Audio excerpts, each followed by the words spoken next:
தொப்பை வர்றதுக்கு என்ன காரணம்? ஒவ்வொரு நபருக்கும் ரொம்ப தெரிஞ்சு கொள்ள வேண்டிய ஒரு அவேர்னஸான ஒரு வீடியோ இது. கொழுப்பு வகை உணவுகளை எடுக்கக்கூடியவங்க உடம்பில் கொழுப்பு சத்தை அதிகரிக்கும் விதமாக வறுத்த உணவுகளையோ சீஸ் சம்பந்தப்பட்ட உணவுகளை அதிகமாகவோ பர்கர் உணவுகளையோ, இந்த பற்று போட்டு பாப்கார்ன் கிடைக்கும், அது சமோசா, இனிப்புகள், இந்த மாதிரி ஒரே நேரத்தில் பல பண்டங்களை சாப்பிட்டா தொப்பை உண்டாகும். இதெல்லாம் சாப்பிட்றதுனாலேயே தொப்பை வந்துடும்னு சொல்ல முடியாது. எப்போதாவது ஆசைக்கு சாப்பிடக்கூடியவங்களுக்கு பிரச்சனை இல்லை. தினசரி இது போன்ற பொருள்களை சாப்பிட்டே ஆகணும்னு நினைக்கிறவங்களுக்கு நிச்சயம் தொப்பை வரும். எல்லாத்தையும் கலந்து சாப்பிட்றது, இப்போ சினிமா தேட்டரில் பாப்கார்ன் கொஞ்சம், காஃபி கொஞ்சம், கொஞ்சம் பப்ஸு கொஞ்சம், இப்படி சாப்பிட்றது. அப்புறம் மோமோஸ் கொஞ்சம் சாப்பிட்ணும், அப்புறம் சிக்கன் நக்கட்ஸ் கொஞ்சம் சாப்பிட்றது, அப்புறம் ஸ்ப்ரிங் ரோல்ஸ் வச்சு சாப்பிட்றது, பன்னு வச்சு சாப்பிட்றது, கேக்கு, எல்லாத்துலேயும் கொஞ்சம் கொஞ்சம் வச்சு சாப்பிடுவாங்க. அப்போது பல பண்டங்களை சாப்பிடும்போது செரிமானத்தில் கோளாறு எதை எப்படி செரிக்கிறதுன்னு வயிறு தடுமாற்றமான நிலைமைக்கு போகுது. இதனால தான் நிறைய பேருக்கு தொப்பை வருது. வயிற்றில் கொழுப்பு மட்டும் இருந்தால் தான் தொப்பையா? அப்படி மட்டும் இல்லை. கேஸ் கூட சில பேருக்கு தொப்பை இருக்க மாதிரியான ஒரு ஃபீலை கொடுக்கும். வயிறு கொஞ்சம் பெருசாக இருக்க மாதிரி இருக்கும். இப்போ மது சாப்பிட்டாலோ, குளிர்பானங்கள் சாப்பிட்டாலோ, பீட்சா சாப்பிட்டாலோ, உடல் உழைப்பு குறைஞ்சாலோ அவங்களுக்கு இந்த கேஸ் ஃபார்ம் ஆகும். வயிறில் இயல்பாகவே செரிமானத்துக்கு நிறைய நொதிகள் இருக்குது. நிறைய வாயு உருவாகி தான் செரிமானத்தில் அந்த உணவை தள்ளி விடுறதுக்கு உள்ள வாயுக்கள் தான் பயன்படும். குடலில் இயல்பாகவே வாயுக்கள் உருவாகும். அது பிரச்சனைக்குரியதில்லை, நன்மைக்கானது. தேவையில்லாத பண்டங்களை வச்சு அழுத்தும் பொழுது அப்போ என்ன ஆகுது? கேஸ் உண்டாகுது. இந்த வீடியோ பார்க்குற உங்களுக்கு ஏதாவது ஒரு சில பொருட்கள் ஒத்துக்காமல் கூட இருக்கலாம். கொஞ்சம் யோசிச்சு பாருங்கள். பொட்டுக்கல்லையாக இருக்கலாம், அது உருளைக்கிழங்காக இருக்கலாம். சில பேருக்கு முட்டை சாப்பிட்டா ஒத்துக்காது. சில பேருக்கு அந்த நிலக்கடலை மாதிரியான கடலை பருப்பு வகைகள், பருப்பு சாப்பிட்டாலும் கூட கேஸ் ஃபார்ம் ஆகும். இட்லி சாப்பிட்டா, இட்லிக்கு சட்னி சாப்பிட்டா ஒன்றும் பண்ணாது. இட்லிக்கு சாம்பார் சாப்பிடுவாங்க, வயிற்றில் கேஸ் உண்டாகும். இந்த மாதிரி கேஸ் உருவாகக்கூடிய ப்ராடக்ட்டு. இப்போ நான் சொன்ன பொருளெல்லாம் கேஸ் உண்டாகும் அப்படி அர்த்தம் அல்ல. சிலருக்கு அது கேஸை உருவாக்கி தருது. அப்போ அது போன்ற பொருட்களை தவிர்க்கணும். உடல் உழைப்பையும் சீராக்கணும். அப்போ தான் நமக்கு நன்மை நடக்கும். சக்தியான உடல் அமைப்பு, நல்ல உடல்வாகு வேணும் அப்படின்னா, தொப்பை இல்லாமல் இருக்கணும் அப்படின்னா நான் சொல்கிறதெல்லாம் செஞ்சால் தானே. இப்போ துவரம்பருப்பு ஒத்துக்கலையா? துவரம்பருப்பை நீக்கிடணும். முந்திரி பருப்பு ஒத்துக்கலையா? முந்திரி பருப்பை நீக்கிடணும். இப்போ சமையல் எண்ணெயில் சில பேர் விளக்கெண்ணெய் பயன்படுத்திக்குவாங்க, அந்த மலச்சிக்கலை சரி பண்ணுறதுக்காக. எந்த எண்ணெய் உங்களுக்கு ஒத்துக்கலையோ அதை நீக்கிட்டு வேறு ஒரு எண்ணெய் சேர்க்கணும். வாரத்துக்கு ஒரு தடவை விளக்கெண்ணெய் பயன்படுத்துகிறவங்களும் இருக்காங்க சமையலுக்கு. இப்போ விளக்கெண்ணெய் குடித்து மலத்தை நீக்கிறது, அது பேதிக்கு கொடுப்பாங்க. குழந்தைகளுக்கு மலச்சிக்கல் பிரச்சனையை சரி பண்ண, அதுக்கப்புறம் துவரம்பருப்பை வேக வைக்கிறதுக்கு, தோசை சுடுறதுக்கு, இதுக்கெல்லாம் விளக்கெண்ணெய் பயன்படுத்துகிறாங்க.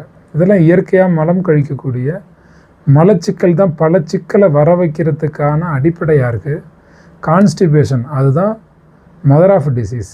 ராங் ஃபுட் ஹேபிட் அது ஃபாதர் ஆஃப் டிசீஸ். ஒரு டிசீஸினுடைய தாயும் தந்தையும். அது தவறான உணவு பழக்க வழக்கம் என்கிற தந்தையும், மலச்சிக்கல் என்கிற தாயும் ஒன்று கூடி பிறந்த குழந்தைகள் தான் உடம்பில் வரக்கூடிய வியாதிகள். அப்போ இந்த மலச்சிக்கலுக்காக விளக்கெண்ணெய் எல்லாம் பயன்படுத்துவாங்க. இப்போ அது இயற்கையாக வெளியாகக்கூடிய ஒரு மலம் தானே, மலத்தை பற்றி ஏன் பேசுகிறீங்கன்னு சில பேர் நினைப்பீங்க. மலத்தை அடக்கிறதுனாலையும் தொப்பை உண்டாகும். மலம் அந்த கழிவறை பீங்கானில் விழுகும் பொழுது வழுக்கி அப்படியே முறுக்கு சுட்ட மாதிரி, ஆயில் லேயர் தடவின மாதிரி, அப்படியே அது பாம்பு வட்டமாக சுருட்டி வச்சுருக்க மாதிரி அது பாட்டுக்கு வழுகிட்டு போயிடும். அதுதான் நல்ல மலம். சில பேருக்கு அப்படியே ஆட்டுப்புழுக்க மாதிரி கொட்டும், அது உடம்புல ஏதோ சிக்கல் இருக்குதுன்னு அர்த்தம். துர்நாற்றம் அதிகமாக இருக்கும், உடம்புல ஏதோ சிக்கல் இருக்குதுன்னு அர்த்தம். போய் உட்காந்தா அரை மணி நேரம் வாங்க வராது. மலச்சிக்கல் இருக்குது, பெரிய பிரச்சனை இருக்குதுன்னு அர்த்தம். சில பேருக்கு பிளட்டு லீக்கேஜ் ஆகும். இப்போ இந்த மலச்சிக்கலும் என்ன ஆகும்னா தொப்பைக்கு கேஸு ஃபார்ம் ஆகிறதுக்கும் சரி, கொழுப்பு சேர்றதுக்கும் சரி, அதுக்கு ஒரு அடிப்படை காரணமாக வந்துடுது. தொப்பைன்னா வயிறு மட்டும் பெருசாக இருக்கிறது. உடம்பு எடை போடுறது அப்படின்னா கை கால் உடம்பு ஃபுல்லாகவே எடை போடும். நான் அடுத்து உடல் எடையை எப்படிலாம் குறைக்கலாம், உடல் எடை என்றால் என்ன, உடல் எடை ஏன் உருவாகிறது, இப்போ நான் தொப்பைக்கு மட்டும் சொல்லிக்கிட்டேன். உடல் எடை அதிகமாகிறதுக்கு நான் அடுத்த வீடியோவில் உங்களுக்கு சொல்லித்தரேன். இயற்கை உபாதைகளை கழிப்பதற்கு அருவருப்பு பட்டு கொண்டு யூரினை அடக்கிறதும் மலத்தை அடக்கிறதும் அது தொப்பையை உருவாக்கும். தினசரி எப்படி சாப்பிட்டு, எப்படி தண்ணி குடித்து, எப்படி நாம் தூங்குறோமோ பைசா சாப்பிட்ற மாதிரி இயற்கை உபாதை கழிப்பதற்காக ஒரு சிக்னல் நமக்குள்ளே கிடைச்ச உடனே இயற்கை உபாதை கழிக்கிறதுக்கு போகணும். நம்ம உடம்புடைய கழிவுகள் வெளியாக ஆரம்பிச்சிருச்சு அப்படிங்கிற சிக்னல் தான் இந்த சிறுநீர் போகணும் அப்படிங்கிற ஒரு உணர்வு. அப்புறம் போய்க்கலாம் அப்படின்னா அப்போ உடம்புல என்ன ஆகுது, கழிவுகள் தேங்குது. கழிவுகள் தேங்கினா என்ன ஆகும், எல்லா பிரச்சனையும் வரும். அதுக்காக தான் கழிவு நீக்க பயிற்சினே நம்ம தனியாக ஒன்று நடத்துகிறோம். உடல் உள் உறுப்புகளை கழிவு நீக்கம் பண்ணுவதற்கான அற்புத பயிற்சி. இப்போ மலச்சிக்கல் இல்லாமல் இருக்கணும், தொப்பை பிரச்சனை இல்லாமல் இருக்கணும்னா நார்ச்சத்து இருக்கக்கூடிய கீரை வகைகள் நல்லா சாப்பிடணும், காய்கறிகள் சேர்த்துக்கணும், கொய்யாப்பழம் சேர்த்துக்கணும், வாழைப்பழம் சேர்த்துக்கணும், மாதுளை சேர்த்துக்கணும், சப்போட்டா சேர்த்துக்கணும், திராட்சை சேர்த்துக்கணும், உலர்ந்த திராட்சை சேர்த்துக்கணும். இதெல்லாம் நீங்கள் அதிகமாக உங்களுடைய உணவில் சேர்க்க ஆரம்பிக்கணும். காய்கறிகள் சேர்க்கும்போது மலச்சிக்கலே இருக்காது, சளிச்சிக்கலும் இருக்காது. கீரையும் அப்படி தான். உடம்பு சூடு உஷ்ணம் அதிகமாகி சில பேருக்கு அந்த இயற்கை உபாதைகள் மலம் கழிக்க போகிறதுக்கான ஒரு சூழ்நிலையே உருவாகாமல் ஹீட்டு பிரச்சனையினால் மலம் தேங்கிய பிறகும் கூட அந்த மலத்துக்கான சிக்னல் கிடைக்காம மலம் போகாமல் அவஸ்தைப்படுவாங்க. சில பேருக்கு மலம் போகிறதுக்கான சிக்னல் உடம்புக்குள்ளே கிடச்சி மலம் போகணுன்னு மலை அறையில் போய் உக்காந்தாலும் மலம் வராமல் இருக்கும். அப்போ இயற்கையாக இனிமா பயன்படுத்துகிறதும் விளக்கெண்ணெய் பயன்படுத்துகிறதும் இயற்கையான மருந்துகள் பயன்படுத்தி மலத்தை வெளியில் கொண்டு வர்றதும் இதெல்லாம் யூஸ் பண்ணணும் ஆரம்ப நாட்களில். அதுக்கப்புறம் டயட் சிஸ்டம் வந்துடணும். 21 நாள் உடல் உள் உறுப்புகள் கழிவு நீக்க பயிற்சி நான் நடத்துகிறேன். வாட்ஸ்அப் குரூப்பில் ஆன்லைனில் ஜாயின் பண்ணுங்கள். ஜாயின் பண்ணி சக்ஸஸ் பண்ணுங்கள். தொப்பை குறையணும் அப்படின்னா உணவில் இருக்கக்கூடிய உப்போட அளவு குறையணும். உப்பு அதிகமாக சேர்க்குறவங்களுக்கு தொப்பை நிச்சயம் வரும். அதிகப்படியான உப்பு உடம்போட ஆரோக்கியத்தை கெடுத்து தடுத்து நிப்பாட்டிடும். தாது உப்பு தான் உடம்புக்கு தேவையே தவிர உப்பு தேவையில்லை. தாது உப்பு காய்கறிகளில் தான் இருக்குது. அதிகப்படியான உப்பு உடம்பு ஆரோக்கியத்துக்கு கெடுதலை விளைவிக்கும், தொப்பையை குறைப்பதற்கு தடையாக இருக்கும். ஆரோக்கியம் இல்லாத உணவுகளை சாப்பிடக்கூடாது. அப்படி சாப்பிட்டா எங்கே இந்த சத்து கிடைக்கும்? ஆரோக்கியமற்ற உணவுகளை தொடர்ந்து சாப்பிட்டு வந்தால் குண்டாவது நிச்சயம். துரித உணவுகளை தொடர்ந்து சாப்பிட்டால், ஃபாஸ்ட் ஃபுட்டு சாப்பிட்டா ஃபாஸ்ட்டாக தொப்பை வளரும். வயிற்று பகுதி, அந்த நடுப்பகுதி இருக்கு பாருங்கள், ஃபேன் ஷர்ட்டு போடுற இடம் தானே அது, இன் பண்ணுவீங்கல்ல, இடுப்போட அளவு பெருசாயிரும், இடுப்பு சைஸு பெருசாயிரும். தொப்பை இல்லாத நபர்களையே பார்க்க முடியாதுங்கிற நிலைமையில் இன்றைக்கி உருவாயிருச்சு. சரி, தொப்பை இல்லாத இயல்பான உடலமைப்பு வேணும்னு ஆசை இருக்கா இல்லையா உங்களுக்கு? அப்புறம் ஃபாஸ்ட் ஃபுட்டு? உடற்பயிற்சிகள்லாம் பண்ணணுமில்ல, உடம்புக்கு இயக்கம் கொடுக்கணுமில்ல. ஒரு ஜாக்கிங் போகலாம், யோகா பண்ணலாம், வாக்கிங் பண்ணலாம், உடம்பும் வலுப்படும், மனசும் வலுப்படும், ஆரோக்கியம் கிடைக்குமில்ல. தொப்பை இல்லாத தட்டையான வயிறு வேணும்னு ஆசை இருக்கா இல்லையா உங்களுக்கு? இப்போ உடற்பயிற்சி செஞ்சால் உடம்பில் இருக்கக்கூடிய தசைகள் எல்லாம் வலிமை பெறும் இல்லை, கொழுப்புகள் எரிக்கப்படும் இல்லை, கொழுப்புகள் கரைஞ்சிரும் இல்லை. உடற்பயிற்சி செய்யும்போது தசையில் இருக்கக்கூடிய கொழுப்புகள் எல்லாமே குறையும். தசைகளில் இருக்கக்கூடிய கொழுப்பு மட்டும்தான் குறையும். அதுதான் உடற்பயிற்சி. மற்றது நமக்கு தேவையான கொழுப்புகள் அப்படியே உடம்புல இருக்கும். தசைகளில் தங்கி இருக்கக்கூடிய தேவையில்லாத கொழுப்புகளை எடுக்க முடியும். கட்டுக்கோப்பான உடல்வாகு பெற முடியும். கட்டுக்கோப்பான உடல்வாகு வேணும்னா உடற்பயிற்சி வேணும், வாய் கட்டுப்பாடு வேணும். வாய் கட்டுப்பாடு வந்தால் தான் குடல் கட்டுப்பாடு ஆகும், செரிமானம் கட்டுப்பாடு ஆகும், செரிமானம் நல்லாயிருக்கும். உடம்பு எடையை 2 வாரத்தில் குறைக்கலாம்.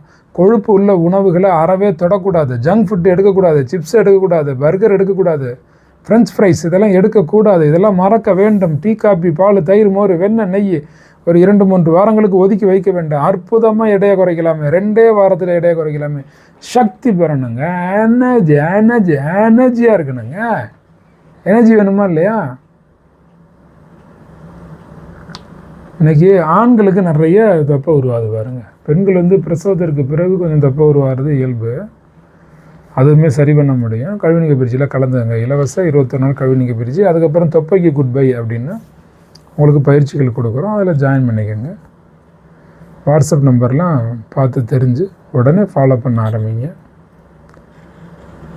பெண்களுக்கு இயல்பாக அந்த பிரசவ நேரத்தில் கருத்தரித்த காரணத்தினால பிரசவத்திற்கு பிறகு குழந்தை பெற்ற பிறகு, ஏன்னா குழந்தை வயிற்றில் உருவாகும் போதே கொஞ்சம் எடை அதிகமாக அவங்க ஆவாங்க. அந்த எடை குறைஞ்சி அப்புறம் அதுக்கப்புறம் பிரசவத்திற்கு பிறகு சில பேருக்கு கொஞ்சம் தான் குறையும், நிறைய குறையாமல் அப்படியே தேங்கிடும். அதில் கூட ஒரு கற்பமாக இருந்தாங்க, அதனால் உடம்பு எடை ஆயிடுச்சு அப்படின்னு சொல்லலாம். ஆண்கள் உடம்பு குண்டாகிறாங்களே, தொப்பை வருது ஐயா. மகளிரை விட ஆண்களுக்கு தான் இன்றைக்கி நிறைய தொப்பை இருக்குது. எக்கச்சக்கமான பேர் இன்றைக்கி ஆண்கள் தொப்பையால் அவஸ்தைப்படுறாங்க. சில ஆண்கள் பீர் குடிக்கிறாங்க, அதனால் தொப்பை உருவாகுது. சில மோசமான பழக்க வழக்கங்கள் இருக்குது. சில ஆண்களுக்கு பீர் அப்படிங்கிறது விருப்பமான பானமாக இருக்குது. இப்போ தொப்பை தான் வரும். அதில் கலோரிகள் அதிகமாக இருக்குது. தொப்பையை குறைக்கணும் அப்படின்னா முதல்ல என்ன செய்யணும்?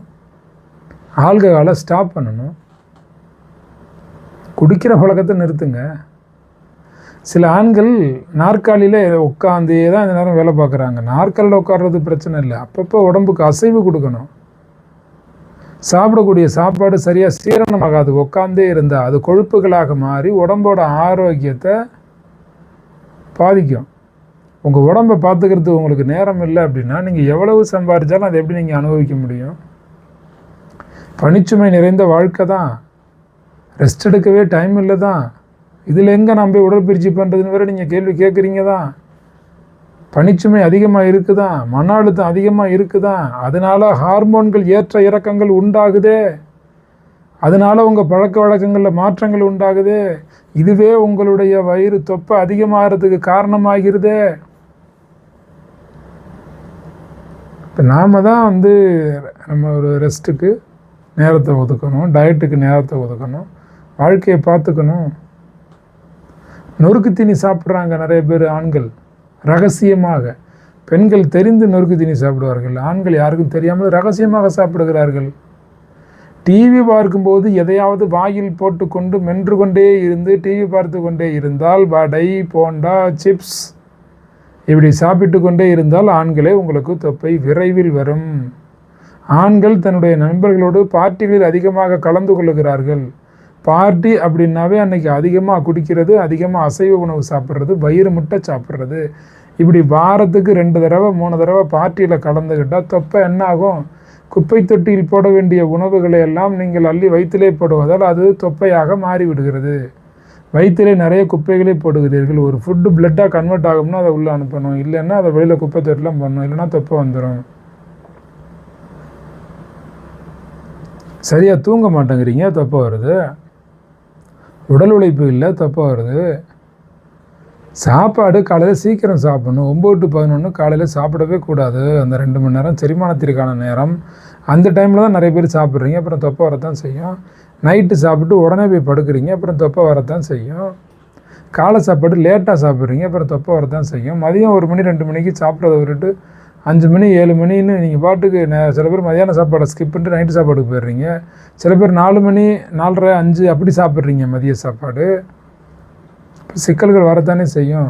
கொழுப்புகள் அப்புறம் கேஸ், இது 2 தான் தொப்பைக்கான காரணம். இதை உருவாக்காமல் நம்ம இருந்தாலே நம்ம உடம்பு ரொம்ப அருமையாக இருக்கும். இப்போ இது காரணம் தெரிஞ்சு போச்சு இல்லை? அடுத்து இப்போ இது தொப்பை அதிகரிக்கிறதுக்கு என்ன காரணம்னு சொல்லியிருந்தேன். அடுத்த வீடியோவில் உடம்பு முழுவதுமே எடை ஏன் கூடுது அப்படிங்கிறத பற்றி நான் சொல்லுவேன். அதுக்கப்புறம் அடுத்தடுத்த வீடியோக்களில் தீர்வுகள் சொல்லுவேன். வீட்டில் இருந்தபடி எப்படி சரி பண்ணலாம், ஆன்லைன் கோர்ஸ் என்கிட்டேருந்து எடுத்து நீங்கள் எப்படி சரி பண்ணலாம், நேரடி பயிற்சிக்கு நீங்கள் வந்து எப்படி சரி பண்ணலாம். இப்போ ஒரு தடவை டயட் மூலமாக நீங்கள் எடையை குறைச்சிட்டு திரும்ப பலதை சாப்பிட்டு திரும்ப உங்களுக்கு எடை கூடிடக்கூடாது. அதனால தான் சமையல் உணவு இயற்கை உணவுன்னு ரெண்டையும் வச்சு அப்படியே ஒரு கம்பேக்டாக கொடுப்போம். ரொம்ப சிறப்பான ஒரு உணவு முறைகளை கொடுத்து கொஞ்சமாக உங்களுக்கு எடையை குறைப்போம். 13 நாளில் எடை குறைக்கலாம், 20 நாளில் எடை குறைக்கலாம், 10 கிலோ 5 கிலோன்னு குறைக்கலாம். ஒரு 40 டேஸ் டைம் எடுத்து நம்ம நிதானமாக எடையை குறைச்சோன்னா பர்மனெண்ட் க்யூர். அது பர்மனெண்ட்டாக ஒரு தடவை எடை குறைஞ்சா பர்மனெண்ட்டாக அதே இடையில மெயின்டைன் ஆகலாம். நல்ல உணவு முறை கற்றுக் கொடுக்குறேன். வாங்க பயிற்சியில் ஜாயின் பண்ணுங்கள், நல்லது நடக்கும். அடுத்த வீடியோ உங்களுக்கு உடல் எடை அதிகமாக என்ன காரணம்னு சொல்ல போகிறேன்.